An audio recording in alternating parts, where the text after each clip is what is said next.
तो हेलो दोस्तों, कैसे हैं आप लोग।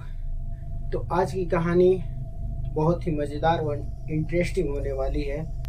तो कृपया करके अपने कानों में हेडफोन ठूस लीजिए और एकांत जगह में बैठ के और इस कहानी का मज़ा लीजिए।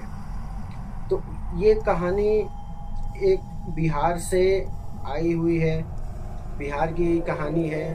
तो इसमें जिन्होंने हमें अपनी आप बीती शेयर की है, वो हालांकि दिल्ली में रहते हैं और वहीं पे उनके मम्मी पापा ने बचपन में, जैसे दिल्ली के तो पैदाइशी वो हैं और उनके मम्मी पापा बिहार के रहने वाले हैं। तो जिनके साथ ये घटना घटी है उनका नाम राम है। तो राम ने हमारे साथ ये बात शेयर किया कि ये लगभग बात 2019 की है। तो वो 2019 में अभी फ़िलहाल पढ़ाई कर रहे थे। तो जब उन्होंने उन गर्मियों की छुट्टी में जब उनकी पढ़ाई ख़त्म होती है, छुट्टियां पड़ती है, तो राम अपने माँ बाप से जिद करने लगता है कि मुझे अपने नानी के गांव जाना है। तो उनकी मम्मी भी बोलती है कि हाँ, सही बोल रहा है, क्योंकि राम को ओनली फॉर गांव जाने को मिलता था, शादी या कोई और फंक्शन वगैरह हो तभी राम गांव जा पाता था, वो भी मात्र 10-15 दिनों के लिए। तो राम यहाँ पे उत्सुक था क्योंकि उसके महीने भर की छुट्टियाँ मिली हुई थी और वो अपने मम्मी पापा से जिद कर रहा था। जिद करते तो उसकी माँ ने भी उसको सपोर्ट किया, अपने पति से बोला कि सुनिए, चलते हैं हम भी गांव, बहुत दिनों होते रह गया और माँ बाप को भी देख लेते। तो उनके हस्बैंड मान जाते हैं, वो बोलते हैं कि ठीक है, तुम लोग तैयारियां करो और मैं अपने ऑफिस जाके छुट्टियां एप्लीकेशन डाल देता हूँ। तो अब राम बहुत ही खुश हो गया कि चलो आखिर सब मान गए। तो उसके पापा ने छुट्टियां लेकर आए, घर पे सारा सामान वगैरह तैयार था, रेडी थे। और अगले दिन उन्होंने ट्रेन पकड़ी, ट्रेन से वो बिहार गए। बिहार जाने के बाद 2 दिन का लगभग उनका सफ़र था। 2 दिन के शाम को पहुँचे जब, तो अच्छे से खाए पिए और बातचीत करते करते सोने चले गए। और राम था जो अपने मामा से बहुत ही लगाव उसको था, तो वो अपने मामा के पास ही चला गया सोने के लिए। तो राम ने अपने मामा से बोला कि मामा, मुझे कल है ना पूरा गांव घुमाना है। तो उनके मामा ने भी बोला कि चलो ठीक है, तुमको घुमा दिया जाएगा पूरा गांव। तो राम खुश हो गया और सो गया। और उसके अगले दिन जब राम ने उठा तो उसके मामा ने बोला कि चलो आज चलते हैं। तो उनके गांव में जो नानी का उनका था, तो गन्ने गन्ने से जूस निकाल के गुड़ बनाया जाता था, वहाँ पे उनकी मशीन थी गाँव के बाद। तो वो उनके मामा ने बोला कि चलो हम चलते हैं और गुड़ वगैरह बनाना तुमको दिखाते हैं, कैसे गुड़ बनता है, कैसे गन्ना से रस निकाला जाता है। तो राम भी साथ साथ उनके चला गया। तो पूरे दिन वहीं पे राम ने घुमा फिरा, देखा ऐसे ही। तो और राम की मम्मी और उनकी नानी, राम की नानी, वो लोग आते हैं और राम को और उनके अपने बेटे राम और उसके मामा को, दोनों को खाना खिलाया जाता है। खाना खाने के बाद उनके मम्मी और उनकी नानी चली जाती है। जाने के बाद शाम को लगभग 5 या 6 बज रहे हैं। वहाँ से वो लोग घर आए, खाना पीना खाए। तो राम राम ने एक लड़की को बाहर देखा था आम खाते हुए। तो राम ने बोला अपने मामा से कि मामा, अपना बगीचा है जो, वहाँ चलते हैं आम खाने के लिए। तो बोला ठीक है, ठीक है, कल चलेंगे हम लोग, आज तो रात हो गई है, ज़्यादा टाइम हो गया है, तो कल सुबह चलेंगे। तो राम भी मान जाता है, खाना पीना सब लोग खा के आराम से सो जाते हैं। सोने के बाद जब सुबह अगले दिन उसके सुबह होता है, तो राम फ्रेश वगैरह होके खाना पीना खा के और अपने मामा के पास जाके बोलता है कि मामा, आज चलते हैं आम का बगान में और वहाँ से आप बहुत सारा आम तोड़ना और घर लाके हमें सब लोग, सारी फैमिली खाएंगे। तो कहीं ना कहीं राम का मामा ने भी बोला कि चलो ठीक है, आज वैसे भी उनका मन नहीं था गन्ने की बाड़ी में जाने के लिए। तो तभी उनकी नानी, राम की नानी ने बोला कि ठीक है, जा रहे हो अच्छे से रहना, आराम से, कहीं इधर उधर मत जाना। तो उनकी नानी ने अपने बेटे से बोला कि जाना, लेकिन उस पीपल के पेड़ के पास ना राम को लेके जाना ना तो खुद जाना। तो उन्होंने भी बोला ठीक है। तब राम को भी हिदायत दिया गया कि जहाँ पर मामा बोले वहीं पर वो रहे, उन्हीं के साथ जाए, वहीं उनके साथ ही रहे। तो राम ने भी मान गया कि चलो ठीक है, मामा के साथ में ही रहेंगे। तो ऐसे ही बातचीत होने के बाद सब राम और राम के मामा जब घर से बाहर निकले तो उनके राम के मामा के 4-5 दोस्त मिल जाते हैं। तो वो दोस्त भी बोलते हैं कि चलो हम भी साथ में चलते हैं आम के बागान में, हम लोग भी थोड़ा आम तोड़ लाएंगे। तो राम के मामा ने बोला चलो ठीक है, और क्या, साथ में बातचीत करने वाले मिल ही गए, सही है। तो सारे लोग एक थैला वगैरह जो भी है घर से लेके जाते हैं और आम के बगीचे में पहुंच जाते हैं। तो राम को तो पेड़ पे चढ़ना वगैरह नहीं आता था क्योंकि वो बाहर में पढ़ा लिखा था। तो राम के मामा और उनके 2 साथी और चढ़ते हैं और नीचे 2 रहते हैं, एक तो खुद राम और उसके मामा के साथ में जो आया हुआ साथी था। तो उन्होंने ऊपर से पके हुए जो आम थे वो नीचे गिराना स्टार्ट कर दिया तो राम कह के अपने जो घर से झोला लाया था वो उसमें डालता रहा और खाता भी दे रहा था। तो उसके मामा ने जब ऐसा देखा तो उन्होंने ऊपर से उसको डांट लगाई कि तू सारा आम खा जाएगा यहीं पे, तो घर क्या लेके जाएंगे। तो राम ने बोला कि इतने सारे तो आम है, आप तोड़ो। अरे आम की बगान है, आम तो पहुंच जाता ही है, तो खाने में क्या प्रॉब्लम है। तो उनके मामा ने बोला चलो ठीक है, 1-2 खा ले और बाकी अपने साथ रख ले, घर लेके जाएंगे, सारे लोग खाएंगे अच्छे से। तो राम भी कहते मान जाता है। तो उसके मामा ने वो 10-15 मतलब आम तोड़े। उसके बाद वो ऊपर ही बैठ के आम खाने लगे हैं। तो तभी राम ने देखा कि मेरे मामा ऊपर बैठ के आम खा रहे हैं। तो उसके भी मन में आया कि क्यों ना मैं भी यहाँ पे आम के पेड़ के नीचे बैठ के आम खाया जाए। तो राम क्या करता है, एक जगह पेड़ की छांव में बैठ के और आम खाने लगता है। तो यही करते हुए उसके मामा ने देख लिया। तो उसके मामा ने उसको डांट लगाया कि रुक रुक, तू सारा आम यहीं पे खा जाएगा तो घर पे क्या लेके जाएंगे और क्या खाएंगे। तो उसने बोला कि तुम भी तो खा रहे हो। राम ने बोला कि तुम भी खा रहे हो तो मैं क्यों न बैठ के खाऊं, और इतने सारे आम है और तोड़ देना। तो उसके मामा ने बोला कि मैं अब नहीं तोड़ने वाला हूँ, मैं नीचे आ रहा हूँ, रुक जा, तेरे को बताऊंगा। तो राम के मामा ने जैसे ही पेड़ से नीचे उतरा और उनके मामा ने उसको डांटने फटकारने के लिए जैसे उसके पास गए तो राम उठ के भगने लगा। राम उठ के और इतना तेजी के साथ, फुर्ती के साथ भगा तो उसके मामा उसको पकड़ नहीं पाए। तो राम ने क्या किया, उसको तो ये सब पता नहीं था गांव में क्या चल रहा है क्या नहीं है, उसको कोई हालांकि बताया नहीं था। उन्होंने बोला था कि मामा ये साथ में रहने के लिए। तो राम भी सोचता है कि चलो ऐसे थोड़ी ना कोई बात होगा।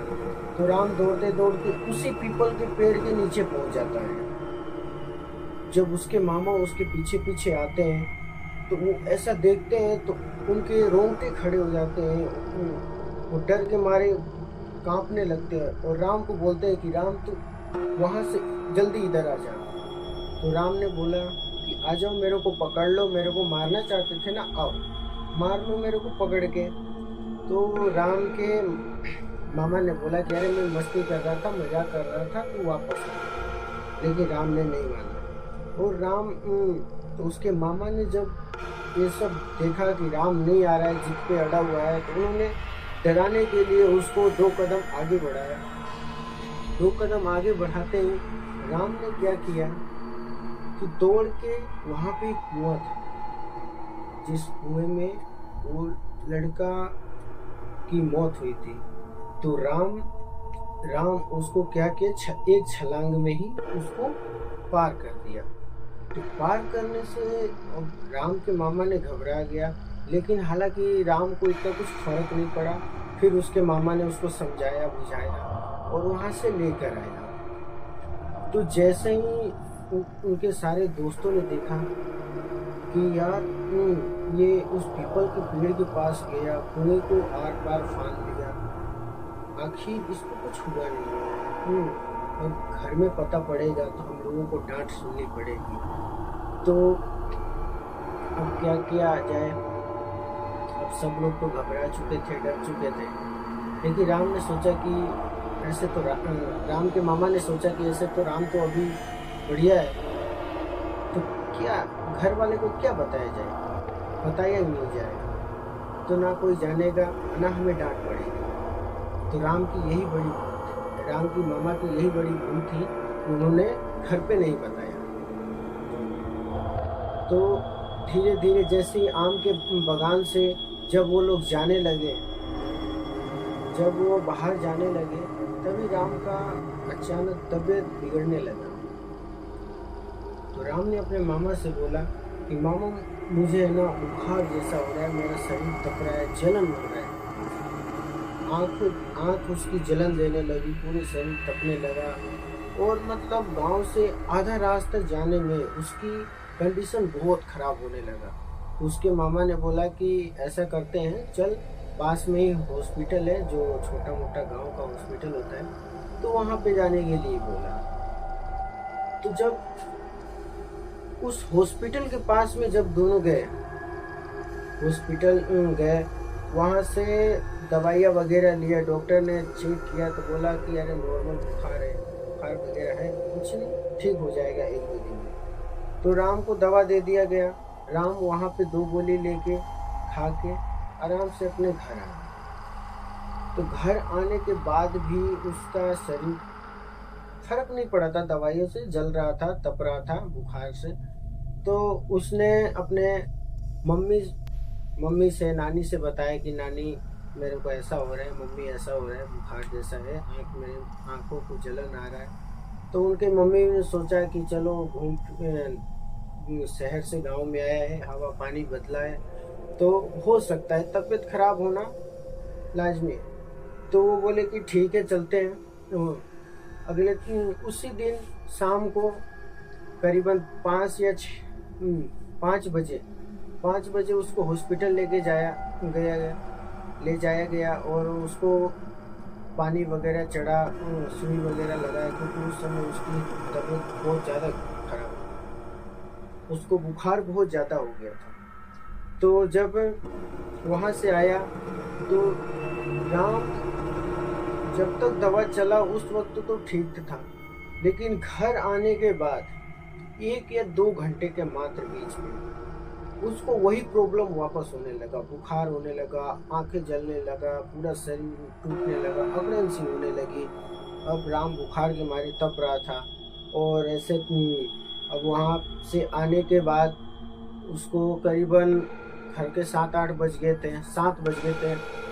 तो अब उसकी मम्मी ने बोला कि अपनी मम्मी से कि मम्मी राम का तो तबीयत अभी ठीक नहीं हो रहा है, आखिर क्या बात है।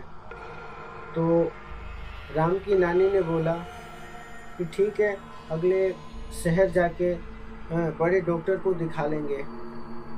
तो राम की माँ भी मान गई कि ठीक है, अभी इसको खाना खिला के दवाई वगैरह दे देती हूँ, आराम हो जाएगा। तो सब यही सोच के आराम से उसको दवा ववा खिलाए, सब कुछ खाना वगैरह खिला के, दवा खिला के उसको सुला दिया गया। तो राम अपने मामा के साथ में ही सोता था, तो मामा के साथ में ही सोया। तो राम रात को अचानक उठ के बड़बड़ाने लगा। उसके मामा थोड़ा हष्ट पुष्ट आदमी थे, बलवान थे, उनसे गांव में सब डरते थे। तो वो जब देखा कि राम उठ के क्या बड़बड़ा रहा है, ये सब क्या कर रहा है, तो उन्होंने राम को पकड़ा और उसको झकझोरते हुए बोला कि क्या कर रहा है राम। तो उसको होश आया तो बोला क्या कर रहा है, तो सो रहा था, आपने जगाया मुझे। फिर उसके मामा ने सोचा कि सपना वगैरह देख रहा होगा या इसको स्लीप पैरालिसिस आया होगा, चाहे कुछ भी। तो उन्होंने बोला कि चलो ठीक है, और वो सो गए। और जब अगले दिन सुबह राम की मामा की नींद खुलती है तो राम की मामा की नींद खुलने के बाद देखते हैं कि राम का शरीर पूरा तप रहा है, गर्म हो रहा है। तो उन्होंने बोला अपनी मम्मी से कि मम्मी राम का तो तबीयत ठीक नहीं हो रहा है, क्या हो गया इसको। इसको चलो डॉक्टर के पास लेके जाया जाए या मंदिर लेके जाया जाए।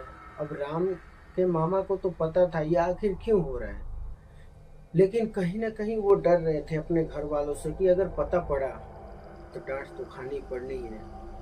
तो इसीलिए उन्होंने ऐसा कुछ नहीं बताया कि आखिर क्या हुआ। तभी राम, उसकी नानी ने जब उसको देखा सुना तो उनको थोड़ा सा डाउट हुआ। उन्होंने बोला कि आखिर ऐसा कैसे हो गया एक अचानक से।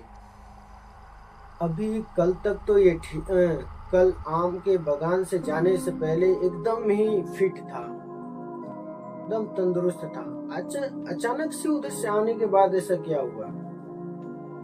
तो राम की नानी को कुछ डाउट हुआ और उसने अपने बेटे से यानी राम के मामा से पूछना चालू किया कि आखिर क्या हुआ था वहां पे।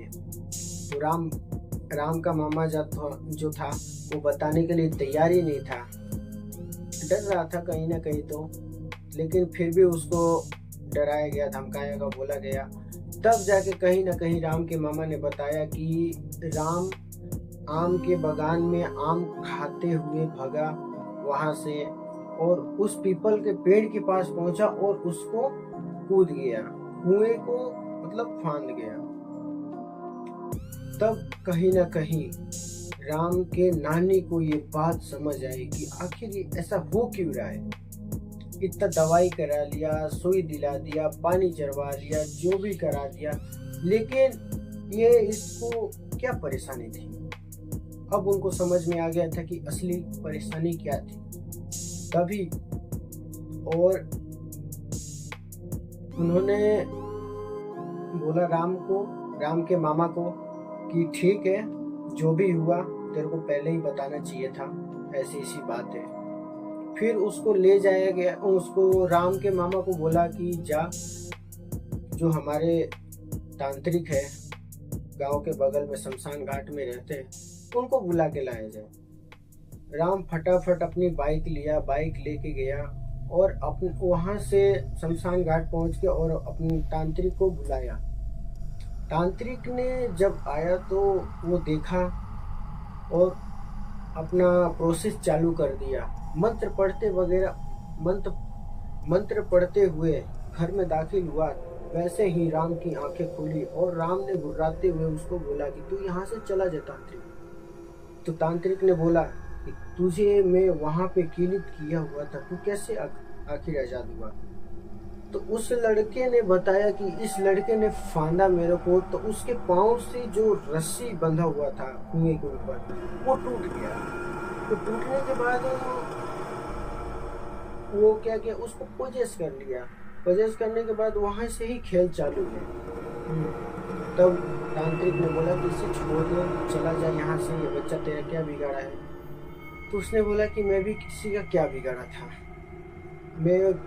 तो तांत्रिक ने बोला तू खुद से खेलते हुए गिरा है, तो इसमें इस लड़के की क्या गलती है, चाहे ये गाँव वालों की क्या गलती है कि हर किसी को तू आते जाते डराता रहता है। तो वो बोला कि ठीक है, मुझे मुक्ति चाहिए, मुझे मुक्ति दे दो। तांत्रिक ने बोला कि अभी तो तेरी मुक्ति की वक्त नहीं हुआ है, तू वहीं पे रह, अच्छे कर्म कर और तेरे को मुक्ति मिल जाएगी। तो तांत्रिक के कहने के बाद तांत्रिक ने उसे अपना जो भी प्रोसेस था झाड़ फूक दिया और उसको ले जाकर वहीं पे बंधन में कीलित कर दिया। कीलित करने के बाद राम कहीं जाके आराम हो गया। और उस तांत्रिक ने राम को एक ताबीज बना के दिया कि ये ले बेटा, तेरे गले में जब तक ही रहेगा तब तक कोई भी बुरी एंटिटी हो वो तेरे पास कभी नहीं आएगा। तो दोस्तों आशा करता हूँ आप लोगों को कहानी बहुत ही अच्छी लगी होगी। और राम आज भी बढ़िया से मस्त रह रहा है और दिल्ली के 92 गांव में ऐसे कुछ है उधर ही रहता है और उनका बढ़िया ही जॉब लग चुका है। अब उनकी शादी का भी दिन डला के रखा गया है, अब शादी हो जाएगी। तो शुभकामनाएं राम जी, आपने हमें अपना भाई समझ के अपना स्टोरी आप बीती बताई। तो कहा जाता है दोस्तों कि कहीं भी जाया करो लेकिन सोच समझ के काम किया करो कि आपके भी हाल राम जैसे ना हो। तो दोस्तों नमस्कार और यहीं पे वीडियो एंड करता हूँ। और दोस्तों एंड करने से पहले बोल दूँ कि आप हमारे चैनल को सब्सक्राइब कीजिए और बेल आइकन दबाना ना भूलिएगा और वीडियो को ज़्यादा से ज़्यादा शेयर कीजिए ताकि हमें भी मोटिवेशन मिले और आप लोगों के सामने ऐसी वीडियो लाता रहूं। और आपके पास भी कोई ऐसी आप बीती कहानी हो तो हमें ज़्यादा से ज़्यादा शेयर कीजिए।